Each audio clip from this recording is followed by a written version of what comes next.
ঘরের মাঠে যে স্বপ্ন নিয়ে বিশ্বকাপের যাত্রা শুরু করেছিল বাংলাদেশ অবশেষে তার পূর্ণতা পেল। দ্বিতীয় নারী কাবাডি বিশ্বকাপে পদক নিশ্চিত করল বাঘিনীরা।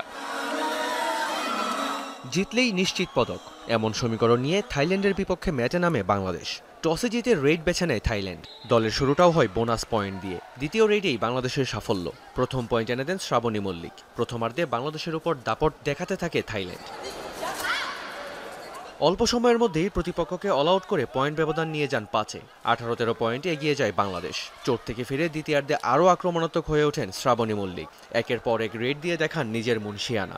বাড়তে থাকে বাংলাদেশের আধিপত্য। রেড কিংবা ট্যাকল দুই বিভাগেই ছিল বাঘিনীদের টপ নচ পারফরমেন্স। দ্বিতীয়বারের মতো থাইল্যান্ডকে অল আউট করে 31-18 পয়েন্টে এগিয়ে গিয়ে চালকের আসনে বসে স্বাগতিকরা। শেষ দিকে থাইল্যান্ড লড়াই করে ঘুরে দাঁড়ানোর চেষ্টা করলেও তা শুধু ব্যবধানই কমিয়েছে। 41-31 পয়েন্টের জয়ে বিশ্বকাপে প্রথমবারের মতো পদক নিশ্চিত করল বাংলাদেশ। এই জয়ে আনন্দের সাগরে ভাসছেন কোচ ও প্লেয়াররা। আমাদের টার্গেট ছিল যে আমরা যে কোনোভাবে আমাদের সর্বোচ্চটুকু দিয়ে আমরা থাইল্যান্ডকে হারাবো। ইনশাল্লাহ আমরা এটা পারছি।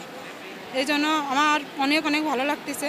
নেক্সট অবশ্যই ফাইনাল খেলার ইচ্ছা আমাদের। ওয়ার্ল্ড কাপে আমাদের যে কোনো মূল্যে একটা মেডেল খুব দরকার ছিল।